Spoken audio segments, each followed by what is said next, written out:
De forma muy breve, en nuestro comentario de hoy, quiero hacer referencia a que hablan de que se enfría la petición de firmas en esta página que tiene el gobierno de los Estados Unidos con respecto al embajador Brewster.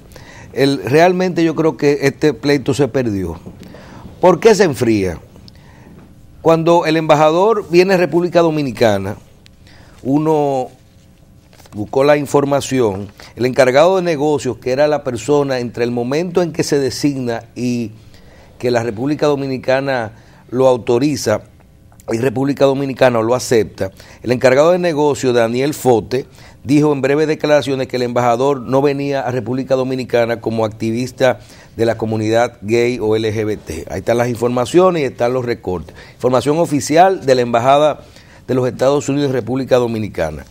Y las personas que tenemos que creemos algo diferente a lo que es su agenda o tenemos otra agenda, que cada quien que defienda lo que quiere, iniciaron sus reclamos, su propuesta y cada quien muy bien. Cuando vemos esto de que se inicia unas firmas, ahora de que se detienen, pero claro, ya esta información, la agenda de los Estados Unidos cambió. Cuando vemos que al inicio de la firma, lo primero que tú tienes es una declaración del gobierno de Estados Unidos dándole un espaldarazo al embajador de los Estados Unidos, diciendo que están de acuerdo con lo que está haciendo. Luego, que es un cambio, luego tú ves que crean otra página de internet, un grupo, cosa que está muy bien para hacer esto. Y ayer presentábamos un artículo de Puerto Rico, hicimos una investigación, hablamos con algunas personas del sector, donde dice que los niños podrán usar faldas en las escuelas de Puerto Rico.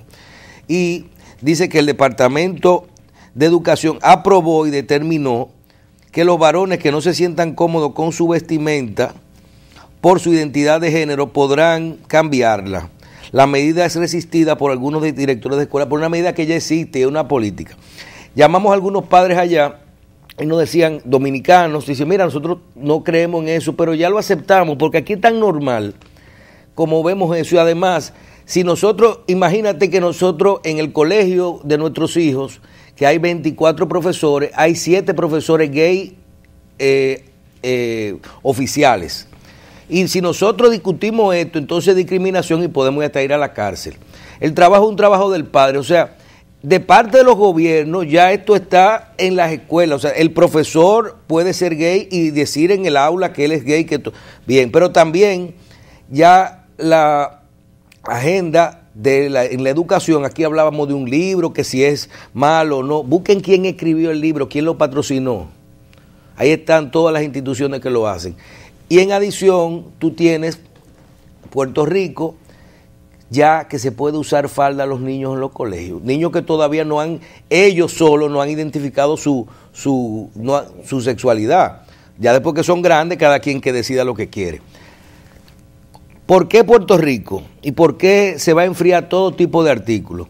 Recuerden una actividad que hubo en el Marriott del sector turismo, donde 2 o 3 semanas después que salió la campaña oficial del Ministerio de Turismo en Puerto Rico, donde salía con una pareja de hombres en el viejo San Juan, una pareja de gays, incentivando el turismo gay en Puerto Rico. Una semana después, esa es la campaña, foto oficial de la campaña. Aquí, el embajador, en una actividad en el hotel, habló de que la República Dominicana debiera fomentar este tipo de turismo y parece ser, si mal no recuerdo, que Francisco Javier se le paró en 2 patas y dijo, un momentico, nosotros lo que queremos es fomentar el turismo familiar. Y esto no ocurrió. Miren cómo las cosas van, las políticas van en educación, en turismo y nos van llevando ahí.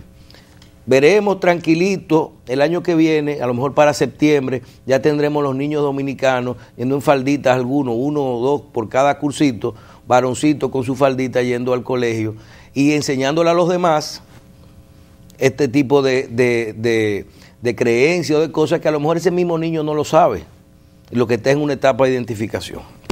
Bien, llegó Guido Gómez Mazara. Buenos días. ¿Cómo está? Muy bien, con la gracia de Dios. Aquí viendo todo esto de las falditas, doctor. Bueno. Sí, el doctor Guido Gómez Mazara, que es un reconocido político, ya no tan joven, ¿verdad? Ya tiene, por lo menos en política tiene muchos años, aunque no de edad, ¿verdad? A pesar de haberse destacado en el ambiente político nacional, es además reputado conocedor de política internacional.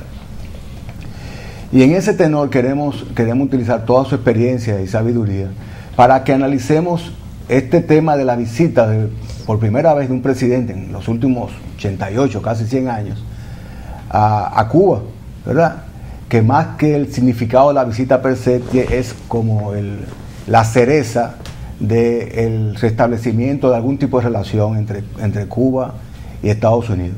Doctor Gómez, Mazara, ¿en qué consistía el embargo, o en qué consiste el embargo de Estados Unidos contra Cuba, y en qué coyuntura se produce este embargo? Vamos a comenzar desde el origen. Con mucho gusto, gracias por la invitación. Uno siempre entiende que estos días de Semana Santa son propios para la reflexión, ¿no? Claro. A la hora de analizar el fenómeno de relaciones Cuba con Estados Unidos, yo creo que hay que colocar dos contextos. El contexto histórico, cómo se fueron desarrollando los acontecimientos y cómo la visita del presidente norteamericano Obama abre un nuevo capítulo en ese tipo de relación. Mira, lo primero es que si algún gesto oficializa el finiquito de la Guerra Fría respecto de Cuba, es la presencia de Obama allá. Así como el derrumbe del bloque soviético constituyó el punto de apertura hacia la democratización de sociedades en Europa del Este, yo pienso que la acción de estos últimos 2 días es simbólica. Ahora, ¿cuál es el origen de este tipo de contradicción? Primero, después de la Segunda Guerra Mundial, el concepto de Guerra Fría prevaleció en el mundo y América Latina no estaba excluido de esa situación. Era un mundo bipolar. Por un lado, quienes entendían que las corrientes comunistas tenían que prevalecer defendían sus ideas, y los otros que, amparados en la lógica del capitalismo, entendían que la política norteamericana era fundamental. Y en esa lógica de control, en los Estados Unidos, que ya Monroe había dicho hacía muchos años de que América era por los americanos, que era una lógica de control político y social en esta parte del mundo, yo pienso que hay un acontecimiento que sí marca ese comportamiento. Es el ascenso de Fidel Castro al gobierno cubano, 1 de enero de 1959. Ese componente, sin lugar a dudas, trastornó toda la lógica ideológica en América Latina. Y paso balance. Desde el año 1959 hasta la fecha, ese mundo bipolar hizo mucha fuerza para que en América Latina las ideas que emergieron con el éxito de Fidel Castro no se traspasaran a otros países. Y por vía de consecuencia había dos conceptos. Los Estados Unidos se nombró de una guerra fría controlando gobiernos de carácter liberal, y por el otro lado también incentivando alternativas electorales contrarias a las corrientes comunistas. Paso balance. En el 59 gana Fidel Castro el poder mediante un método revolucionario, y transcurren 20 años para que en América Latina otra opción con esas características se reproduzca en el año 1979. ¿Cómo ganan los sandinistas? Un proceso revolucionario que el país conoce perfectamente, y el mundo. Claro. Se llama técnicamente así, Frente Sandinista de Liberación Nacional. Y hoy, ironías de la vida, la persona que llegó en el 79 todavía es presidente hoy en Nicaragua, mediante otro procedimiento. Entonces, en ese interregno de 20 años, América Latina vivió una constante confrontación. Había un concepto en Cuba, evidentemente estimulado por una figura simbólica de la revolución, Ernesto Che Guevara, de que él mantenía la tesis de que había que exportar el proceso revolucionario en toda América Latina. Muchos jóvenes izquierdistas murieron, fueron a la cárcel, fueron perseguidos, pero en ese interregno de los primeros 20 años de la revolución, el único experimento exitoso fue el de Nicaragua. Ahora, ¿qué pasó como Guerra Fría? En ese mismo interregno, así como ganó un proceso revolucionario en Nicaragua, otros fracasaron. En el caso de República Dominicana y Chile son dos manifestaciones claras. Porque contrario al proceso de Nicaragua, en el caso de Allende, por ejemplo, Allende ganó un proceso mediante el voto popular. Unidad Democrática se llamaba su partido. Y en el caso de la República Dominicana, Juan Bosch ganó las elecciones en el marco de un proceso electoral. ¿Cuál fue la diferencia? Que evidentemente en el marco de una guerra fría, cada vez que un partido político con un candidato presidencial, presidente electo de corte liberal, En la Guerra Fría se asumía que cualquier idea de carácter liberal y democrática era comunista. Entonces, en esa lógica que prevaleció en esta parte del mundo, el que no coincidía con las políticas fundamentales de Estados Unidos, se decían que era comunista. Había un concepto confundido, manipulado, que en el caso de la República Dominicana, por ejemplo, aquí se usó un procedimiento que se llamaba los mítines de reafirmación cristiana, que era el punto de partida, bueno, Dios lo tenga en gloria, pero ya murió, un periodista muy importante del país, Bonilla Ibar, estimulaba junto a importantes dirigentes del sector empresarial en la República Dominicana. Yo les recomiendo un libro que fue la tesis doctoral del doctor Moya Pons, que se llama Empresarios en Conflictos, donde él relata cómo era ese mecanismo de conspiración. Después Bernardo Vega ha desclasificado muchos documentos públicos al respecto. Ahora, ¿qué quiero decir con esto? Que tanto en Chile como en la República Dominicana, esos dos proyectos de carácter democrático llegaron al poder, que eran liberales en su momento. Porque Juan Bosch, en el año 1963, no era una persona que había abrazado las ideas comunistas. Juan Bosch era una persona que estimulaba una corriente de pensamiento liberal porque era del PRD. No había dado el salto ideológico que dio con posterioridad a la fundación del PLD. Esos dos acontecimientos revelan cuál era la actitud propia de la Guerra Fría. Peligro con Cuba, todo lo que se asociara a Cuba era derrocado mediante una conspiración.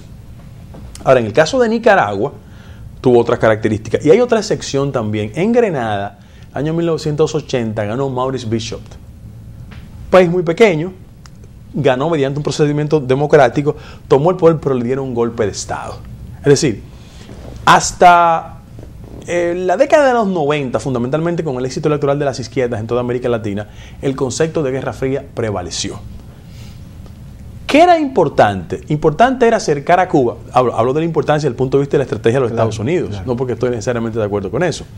Era importante porque Fidel Castro ha sido y será una figura significativa. Usted puede estar de acuerdo o no con él, pero es una figura que estableció sus bases a 90 millas de Cayo Hueso y que evidentemente el peso específico de él se exportó en toda América Latina. Pero ¿qué hecho? Escúchame la interrumpa, pero ¿qué hecho específico? Porque Fidel Castro no llega con la aureola del comunismo en diciembre del 59. Su revolución. Una revolución contra una dictadura. Claro. De hecho, él es recibido posterior a su triunfo en Estados Unidos. Sí. ¿Verdad? No, hay que decir que Fidel vivió en Estados Unidos. Claro. Una parte importante. Y de hecho habla inglés. Sí. ¿Me entiendes? Se le habrá olvidado. Sí, el pobre, sí. es bastante mayor. Pero fue recibido en Estados Unidos. Entonces no llega con la aureola del comunismo. ¿Qué hecho? Porque de memoria no lo tengo claro si es post-crisis de los misiles o pre-crisis de los misiles, cuando Estados Unidos toma esto como excusa para que su Congreso, porque es una decisión congresual, determine un embargo, no solamente de Estados Unidos, sino de muchos otros países, para tener relaciones comerciales con yo voy a Cuba. explicar técnicamente el embargo como instrumento, que es una expresión de cerco político y aniquilamiento, evidentemente. Me gustaría, porque nuestro público no solamente es conocedor de esos hechos, algunos no lo son, claro, y muchos son muy jóvenes como para saberlo. Entonces, el tan mencionado embargo comercial a Cuba, que ha sido utilizado tanto por los Estados Unidos como por Cuba, en un sentido u otro, para justificar algunas de sus posiciones. Mira, ¿en qué consiste y en qué coyuntura se produce? La coyuntura en que se oficializa el embargo fue el resultado del viraje ideológico de Fidel Castro. Efectivamente, Fidel Castro llega al poder, inclusive hay una simbología. Él baja de las montañas con un crucifijo, lo que es revelador de cómo él andaba, inclusive hasta manipulando el sentimiento y la coyuntura de ese momento. Ahora, ¿cuáles son los elementos que conducen a ese viraje? El propio concepto de Guerra Fría. Los rusos, sin lugar a duda, tenían mucha presencia y mucha intención de penetrar en toda América Latina. Y hay un acontecimiento que sí marca la pauta de ese salto. Los Estados Unidos decidieron reducir sustancialmente la cuota de azúcar a Cuba. Y ese acontecimiento significaba, desde el punto de vista económico, la principal fuente de ingresos para el gobierno revolucionario. Es el primer acontecimiento. Sí, entonces, un país económicamente cercano no tiene otra alternativa que buscar a su nuevo protector. ¿Quiénes son los nuevos protectores? Los rusos. Y en función de eso, recuérdase que... Entonces, la disminución de la cuota azucarera se produce antes del embargo. Claro, es el punto de partida. Esa fue la restricción. Es el punto de partida. Entonces, después viene la política de oficialización de cerco aniquilamiento, que es el embargo. ¿En qué consiste el embargo? Porque la gente habla mucho de embargo, pero no sabe lo que técnicamente es. No es otra cosa que no sea el impedimento oficial de cualquier tipo de transacción de carácter comercial con el gobierno cubano. No le dejaron otra alternativa que fundamentar sus relaciones con el bloque soviético. Ahora, ¿qué hecho de carácter político sí marca una ruptura definitiva en la crisis de los misiles? Porque hay que ir desde la reducción económica, que es cuota azucarera. Mira, para que la gente tenga una idea. Perdón, que no es cualquier cosa, porque hay que aclarar que Estados Unidos era el principal consumidor de los azúcares, sí, claro, cubanos. Quitarle esa cuota era quitarle el alma económica, que de hecho, claro, eso podemos... Sí, pero es bueno aclarar lo que significa, y tenemos tiempo, la cuota azucarera para los Estados Unidos. No quiere decir solamente disminuir la cantidad de azúcar que se compra, porque cada quien hay un mercado que lo puede adquirir, que es el mercado mundial. Es que los Estados Unidos tiene un sistema que le llama la cuota azucarera, que es un precio superior al precio normal del azúcar, que le designa una cantidad de azúcar a cada país productor de azúcar anualmente. Por ejemplo, el azúcar se vende en el mercado internacional a 50 centavos y en el mercado preferencial, que es el que tiene la cuota, dicen a República Dominicana o a Cuba le tocan 10,000 toneladas. Michelle, pero yo quiero dar un ejemplo de orden práctico. Fidel hablaba ahorita de los temas generacionales, de la gente que nos puede estar viendo. Sí. Pero hay que colocarse en el contexto. Fidel Pichardo, wow. Claro. No Fidel Castro. Perdón, que yo me llamo Fidel por Fidel Castro. Por Fidel Castro, sí, claro. Y mi segundo nombre es Ernesto por Ernesto Che Guevara. No hay que, no más palabras. Bueno. Pero déjame darte este dato. Hay que colocarse en el contexto de lo que era la sociedad y el mundo a finales de los 50, 60 y 70. Este era un mundo cerrado, donde países como el de la República Dominicana, su éxito económico dependía mucho de las políticas de exportación del sector de azúcar. Entonces, fíjate cómo una acción de cerco contra un gobierno de carácter revolucionario se transfería en privilegios de cuota azucarera a otros países. Porque hay una correspondencia directa entre el corte de esas cuotas azucareras a Cuba y un traslado de esos privilegios a muchos países de América Latina, entre ellos la República Dominicana, que entre mediados de los 60 hasta finales de los 70, entrando los 80, la industria azucarera constituía la columna vertebral de la economía dominicana. ¿Y ahí que se crea? Cuando disminuyen allá, suben aquí. Automáticamente. Claro. Pero mira que como te doy otro ejemplo. Tiene que embromarse uno que se salve otro. Lamentablemente es así. Por ejemplo, el derrocamiento de Maury Bishop en Granada también creó las condiciones para el desarrollo de la industria textilera, la zona franca. O sea, el sector de zona franca era una iniciativa de Reagan que tenía, entre otras cosas, como objetivo garantizar la generación de muchos empleos en esos países para que las ideas de carácter revolucionaria no penetraran. Entonces, ¿usted cree que ese primer golpe, que es la eliminación de la cuota azucarera, entregó en los brazos de la Unión Soviética en ese momento a Cuba? O sea, se tomó una decisión económica. Claro, ese fue el punto de partida. Por ende, un acercamiento de tipo político también. Ese fue un acontecimiento. Ahora, yo lo que percibo es que lo que hace el bloque soviético es aprovechar una coyuntura de carácter económica, atraerse una figura emblemática como Fidel Castro, que cuando se oficializa una acción de embargo económico, yo entiendo que no le dejan otra alternativa. Y déjame darte un dato. Si tú calculas del año 1962 hasta la fecha, tú tienes que llegar a la conclusión que en términos del debate interno, el bloqueo económico también sirvió como un elemento de justificación a las políticas económicas erráticas en Cuba. Porque ¿cuál era el ingrediente argumental?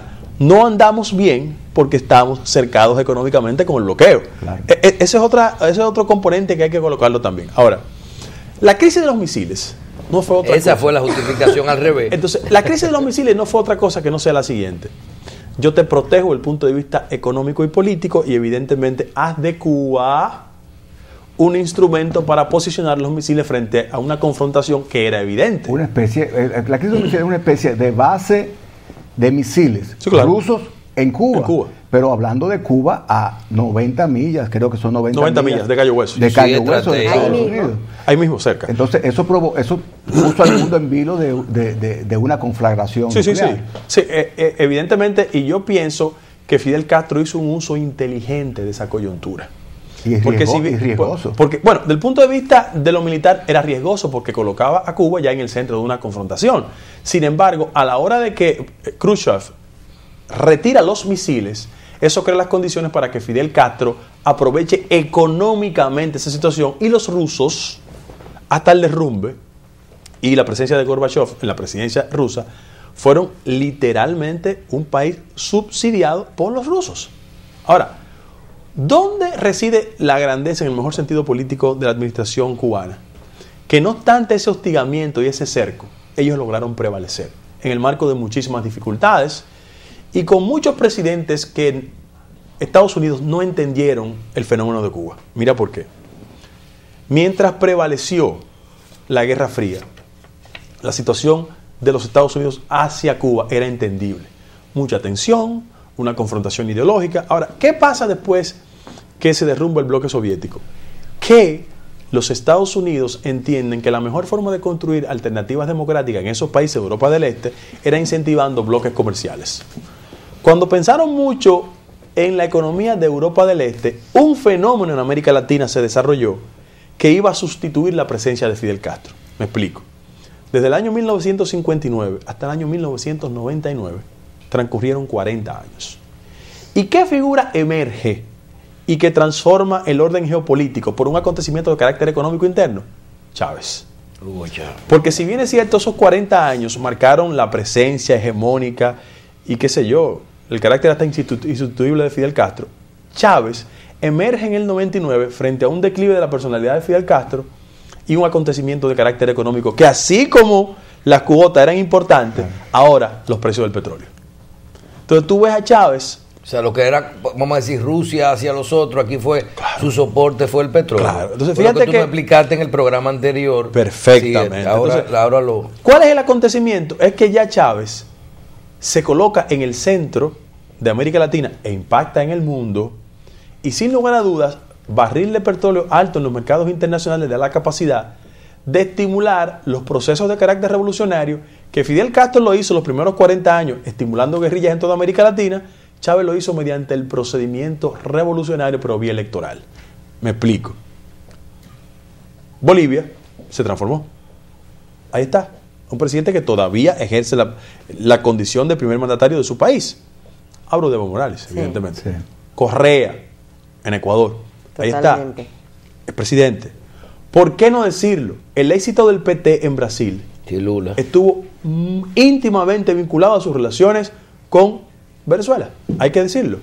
Argentina, los Kirchner. Y, sin lugar a dudas, aunque Uruguay tiene otras características, yo debo de reconocer de que el éxito de toda esa concertación política en Uruguay tiene mucho que ver con la expansión de la figura de Hugo Chávez y el éxito económico que implicaba el tema del petróleo. Aparte de que le dio mucho oxígeno a Cuba también y le dio... No, fundamentalmente. Chávez le dio oxígeno. Ahora, ¿por qué yo hago esos análisis colaterales? Porque la condición en la que Obama llega a este tipo de apertura y nuevo capítulo en las relaciones con Cuba es el resultado de factores internos en Estados Unidos que casi nunca la gente analiza. Mira por qué. En los primeros 40 años de ejercicio presidencial de Fidel Castro, producto de una política migratoria de apertura, hay que decirlo, los cubanos han tenido siempre una cuota de privilegio migratorio hacia los Estados Unidos. En Estados Unidos se desarrolló todo un lobby, una estructura que se llamó la Fundación Cubano-Americana, establecida por Jorge Mas Canosa, ya muerto, que fue una figura de muchísima importancia, pero ellos pautaban la agenda de política exterior fundamentalmente en el caso de América Latina. ¿Y cuál era la tesis?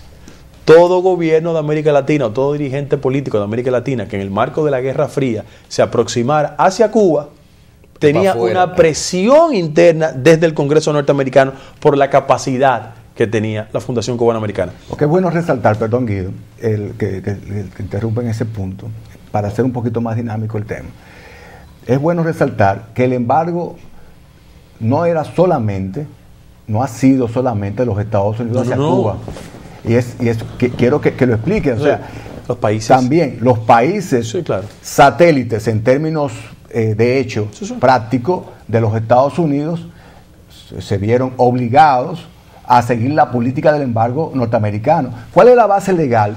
Por ejemplo, de que República Dominicana, países de Sudamérica y otros países de América, de Centroamérica, no tuvieran apertura comercial con Cuba durante 50 años. Mira, Fidel, por un elemento... Es una decisión de la OEA, una decisión de la ONU, es una decisión de presión norteamericana. Primero, es una decisión que tiene un... Bueno, ellos le llamaron mucho a la OEA el Ministerio de Colonias. Porque aunque tiene una legitimidad... Ministerio de Colonias de los Estados Unidos. Se le llamó así porque la OEA le dio la fundamentación al embargo como tal. Ahora, es una decisión de política interna en los Estados Unidos. Ahora, ¿cuál es el problema de orden práctico? Que un país como el nuestro, que su principal socio comercial son los Estados Unidos, no va a correr el riesgo de establecer relaciones comerciales con Cuba cuando su fuente de mayor ingreso son los Estados Unidos. Balaguer, con un sentido práctico de las cosas, mantenía relaciones oficiosas con Cuba. Yo no sé cuántos de ustedes recuerdan. Peinado hacía negocios. Jacinto Peinado también. Pero el sello que le colocaban a los pasaportes en la República Dominicana diciendo que no se podía, el titular de este pasaporte no podía ingresar a ningún país de la órbita socialista, le ponían nombres. Sí. Eso era producto de la misma Guerra Fría. La gente sacaba 2 pasaportes para ir a Cuba y para ir a Estados Unidos. Tú lo dices de relajo, pero es verdad. No, pero es así. Eso pasaba. Es verdad. Claro, cuando los pasaportes no eran biométricos, aquí tú querías, a Cuba hay que sacar un pasaporte para cuando tú vayas a Estados Unidos en tu pasaporte visado, tú no tuvieras la marca de Pero déjame colocarte otro componente. Al margen de la decisión de ese Ministerio de Colonias, como ellos le llaman, y una disposición de orden interno, hay una ley que se llama Helms-Burton. Se llama así mismo porque quienes la estimularon fueron 2 congresistas de especial importancia en los Estados Unidos que profundizaba ya a empresas de carácter privado su relación con Cuba. Me explico. Si yo me llamo Juan Pérez y tengo una empresa en la República Dominicana, poco me importaba que mi país tuviese un impedimento, sino que yo constituía una tercería y desde esa empresa privada podía tener relaciones con Cuba. Bueno, Helms-Burton lo que hace es también trasladar la penalización a las empresas privadas para que no tuviesen relación con Cuba. Ahora, en ese interregno entre el poder de la Fundación Cubanoamericana para pautar el diseño de política exterior en los Estados Unidos, ¿qué ha pasado? Las generaciones cambiaron. El peso específico de la Fundación Cubanoamericana ya no es tan importante como antes. Y muchos de sus hijos tienen ideas mucho más democráticas y liberales respecto de sus padres y abuelos que llegaron en el año 1959. Tienen menos dolor adentro. Sin embargo, en Estados Unidos, hay que decirlo con mucha objetividad, los picos de mayor flexibilidad de relaciones con Cuba en los últimos 50 años han estado íntimamente vinculados a un hecho. Los gobiernos demócratas siempre tienden a ser mucho más flexibles hacia el caso de Cuba. ¿Por qué? Porque una parte importante de la base social del elector demócrata tiene un mayor nivel de agenda respecto al tema de derechos humanos. Por ejemplo, Carter, que muchos lo recuerdan como un presidente de derechos humanos, sí. El único componente de conflicto que tenía con la administración de Fidel Castro era el tema de los presos políticos. Pero sin embargo, él estimulaba visitas importantes para construir puentes de entendimiento con Cuba. En el otro caso, que fue otra administración, los Clinton tuvieron una mayor apertura hacia el caso cubano. Hay que decirlo con mucha responsabilidad. No sé cuántos de ustedes recuerdan el caso de Lian González. Es un caso que tuvo una dimensión internacional. Bueno, hubo una decisión de un tribunal norteamericano en Miami y él devolvió formalmente al niño, que ya es un adolescente. Personalmente, ¿no? Janet Reno, como procuradora general de exactamente. Estados Unidos, lo ejecutó. Y el otro componente que también es de mucha importancia es el siguiente hecho. Nunca se olviden que Obama es un presidente que tiene un perfil liberal. Cuando tú analizas sus políticas internas y la externa, en el contexto de las limitaciones que él pueda tener con un Congreso hostil, él es una persona que tiene ideas y la practica del Estado liberal. Mira, él se va de presidente porque no tiene la otra posibilidad. Son 2 periodos consecutivos y para su casa. Y cuando tú analizas el énfasis que él puso en temas tan sensibles como vía decreto restringir las deportaciones hacia los migrantes ilegales, cerrar una cárcel en Cuba que es pieza de escándalo y de vergüenza para la comunidad internacional, y su posterior visita a Cuba, que hoy ya se va a Argentina, te revela que en el Departamento de Estado norteamericano hay otra mentalidad. Quien dirige el Departamento de Estado norteamericano es una persona que fue senador por el estado de Massachusetts, con ideas muy democráticas, que pertenecía al clan de los Kennedy, y que evidentemente te darás cuenta que hay una mentalidad totalmente diferente, y por eso se crean las condiciones para un desarrollo y una oficialización del embargo. El embargo técnicamente va a terminar. Yo pienso que la presencia de Obama ya es la expresión práctica de que ya... ¿Tú crees que ese es un símbolo ya? Sí, claro, claro. O sea, más allá de que Obama va a la bodeguita o va a la bodega del medio. A la bodega, La bodega del medio. O de su viaje con su familia. Háblanos un poquito ya de lo que puede simbolizar un juego de Tampa Bay con el equipo nacional cubano. Todo lo que hay que ver de lo que ellos quieren simbolizar con esto. Bueno, el béisbol siempre fue un punto de encuentro entre Cuba y los Estados Unidos. No sé si tuviste que en el Estadio Nacional estaba la esposa de Jackie Robinson. Sí, estaba presente ahí. El primer negro en jugar en béisbol en Estados Unidos. Que había jugado en Cuba antes de llegar a las Grandes Ligas en los Estados Unidos. Entonces, la política tiene muchos componentes simbólicos y en este caso Obama los cumplió perfectamente. No me malinterpreten con lo que voy a decir, pero se presumía que un presidente de origen afroamericano podría ser víctima de los chantajes propios del debate interno en los Estados Unidos, y eso le generaría algún tipo de limitaciones en el marco de su actuación. No lo hizo así. Llegó, no se le estableció. No lo que dijera que fuera. Él se puso por encima de eso. E inclusive, yo tuve la oportunidad de ayer ver el discurso de él. Un discurso... Obama es el presidente negro más blanco que ha tenido en Estados Unidos. No, en Estados Unidos hay otro chiste. Dicen que el primer presidente afroamericano fue Clinton. Ah, fue Clinton, exacto. Sí. Decías de los discursos. El discurso de él ayer tenía una connotación muy especial. Primero, rompió el mito de que un presidente norteamericano llegara a Cuba. Lo hizo en el marco de un discurso desafiante, pero respetuoso. O sea, dijo, el destino del pueblo cubano está en manos de los cubanos. Exactamente. ¿Usted cree que ellos coordinaron obviamente los textos de su discurso? Claro porque que sí. hay más improvisación claro posible. que sí. Además, él en la primera rueda de prensa... La diplomacia funciona efectivamente tanto en Estados Unidos como Cuba. Esos discursos no son improvisados. Imposible. No, inclusive habló en español. Sí. Así lo dijo, esa parte del discurso lo dijo en español. Sin embargo, yo voy a dar un dato que siento que tiene una también clara connotación. Todo parece indicar que en Cuba, hacia lo interno, la visita de Obama también marca otro punto de partida, de una transición en la presidencia en manos de una persona que no sea apellido Castro. Busquen la información internacional. El hijo de Fidel dio una declaración ayer diciendo que él está convencido de que la transición que va a organizar su tío no es para entregarle el gobierno a una persona de apellido Castro. En el marco habrá mucha lógica de relevo y gente con intención. Ahora, ¿pero qué tú crees? ¿Unas elecciones? ¿Cambio del sistema? No, ellos van a ir organizando la transición democrática. Van a poner una gente ahí. Salvando las distancias. Lo que operó en Chile, después de cerrar el paso constitucional a Pinochet, fue una transición.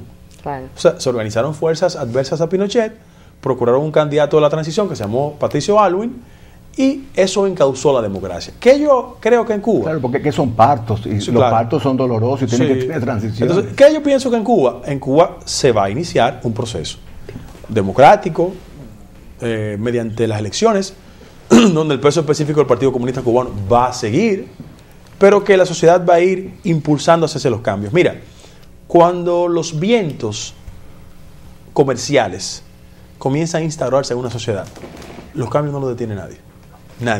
Y lo que estamos analizando va a ser un episodio, pero yo pienso que ya las circunstancias están pautando que Cuba va hacia una fase de democratización real, y eso no lo detiene nadie.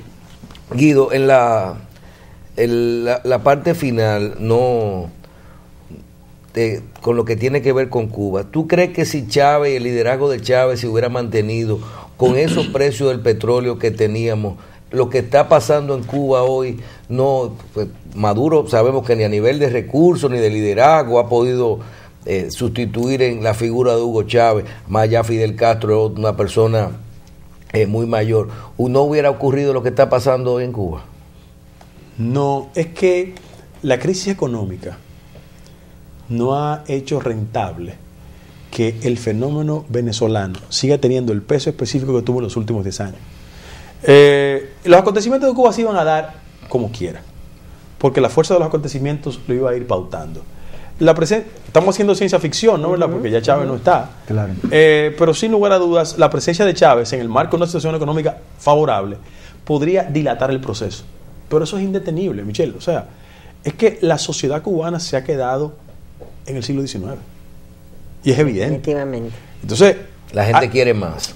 Pero hay otras sociedades con modelos sociales parecidos que han podido prevalecer desde el punto de vista ideológico y las sociedades avanzar. O sea, Michelle Bachelet es una socialista del siglo XXI, por sus ideas, por sus reformas sociales. Sin embargo, la economía de mercado en Chile prevalece y no hay ningún tipo de inconveniente. Para ponerte ese ejemplo. Sí. Y en el caso de Brasil, salvo los escándalos que son piezas de vergüenza para toda América Latina y el mundo, bueno, Lula demostró que él podía combinar los componentes ideológicos con el desarrollo del mercado. Entonces, yo todavía no soy tan amigo de esas ideas impropias de estos tiempos. Además hay una coyuntura, por ejemplo, de existencia del BRIC, que es el bloque Brasil, Rusia, China y la India. Era impensable y en el pasado se hubieran rasgado la vestidura los capitalistas y claro, la extrema derecha con un bloque semejante. Sin embargo, una realidad económica que no se puede soslayar. Finalmente, en varias palabras, es un triunfo de los Castro que los Castros hayan presenciado la visita de un presidente norteamericano, o es simplemente una coyuntura favorable para ambos países. No, mira, indudablemente es una ganancia por partida doble.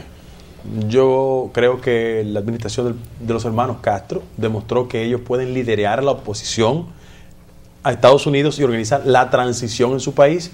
Y Barack Obama, desde mi punto de vista, debe ser uno de los presidentes más excepcionales que ha conocido la historia de los Estados Unidos. Y encontró una persona, además, porque el pueblo cubano, los que tienen 50 años en Cuba hoy, nacieron en la revolución. Sí, claro. ¿Entiendes? Claro. Doctor, es un cubano diferente. Claro. 53 días para las elecciones dominicanas. ¿Cómo usted ve el proceso en la recta final? Tú sabes que el tema que estamos tratando antes son temas mucho más reflexivos. Sí, pero estamos en Semana Santa. El caso, no, voy a ir. El caso de las elecciones en la República Dominicana. Son más mundanos. Como aquí las campañas electorales son arrítmicas, uno no puede hacer predicciones. Yo lo que hago es ejercicio de astrología. Y déjame decirte lo siguiente. Usted está con los vientos y eso. No, yo lo que creo es que los ritmos electorales son tan impredecibles en el país que uno no puede acertar tal cosa. La gente hace proyecciones. Pero aquí hay dos péndulos de arrogancia en el proceso. El primero, el gobierno que cree que puede comprar a todo el mundo. Y el segundo, el de la oposición, que entiende que todo el que no está con el gobierno debe estar con ellos. Y eso está muy equivocado. Ahora, aquí yo te quiero decir, a mí me da mucha pena el proceso electoral dominicano, porque es un proceso sin propuestas, sin ideas, sin planteamientos y sin posibilidad de que el ciudadano elija en función de un cuerpo de conceptos. Aquí hay una fase de vulgarización del debate político en la República Dominicana. Yo te digo a ti ahora mismo, ¿qué piensa Danilo, Luis, Minú, Guillermo Moreno, Pelegrín Castillo sobre calidad en el gasto, endeudamiento, estabilidad macroeconómica, educación y salud? Nadie lo sabe. Porque la gente lo que está en caravana, marchas. Y algunos de ellos ni siquiera lo saben ellos mismos. Bueno, es que hay un alto porcentaje de los políticos dominicanos en este país que no estudian los temas. No estoy diciendo que todos sean así, lamentablemente. Por eso el producto político es tan malo. ¿A qué yo aspiro? Yo aspiro que después del 15 de mayo, porque este país no se termina el 15 de mayo, no, la sociedad dominicana sea capaz de concertar alianzas inmediatas, no para repartirse cargos, no estoy hablando de eso. Porque el modelo democrático dominicano, si no se reencausa, se va a derrumbar. Estamos hoy en miércoles santo y yo le quiero hacer una reflexión antes de irme. La democracia dominicana no puede seguir con un tribunal superior electoral como el que está, sin elegir una nueva Cámara de Cuentas, que es un mandato constitucional, sin sustituir asientos en el Tribunal Constitucional y en la Suprema Corte de Justicia. por el amor de Dios, o sea, no hay que ir a Harvard. Aquí tenemos que sentarnos, procurar 5, 7 u 8 personas que acrediten frente al desarrollo institucional del país ese tipo de cosas, al margen de quien sea presidente de la República. Y sobre ese elemento, a mí como ciudadano y como padre, a mí el tema que más me perturba, no solo la inseguridad ciudadana, sino la incapacidad de formular una propuesta que nos resuelva el problema inmediato de la inseguridad. Yo no sé cuántos de ustedes tienen hijos adolescentes, pero en este país, cuando los muchachos no han llegado de la universidad a las 9:30 de la noche, no hay posibilidad de uno estar tranquilo. Entonces, la clase política, que lo que vive pensando en ser diputado o senador, tiene que pensar en esos temas que son mucho más importantes. Claro, claro. Doctor, muchísimas gracias, de verdad. Qué bien nos sentimos temprano de una cátedra de picheo. Este caballero es un libro. Un placer haberlo tenido el doctor Guido Gómez Mazara aquí con nosotros. ¿Ya está prontito? Si usted lo permite, lo vamos a esperar en otra oportunidad. Hacemos una pausa, venimos inmediatamente.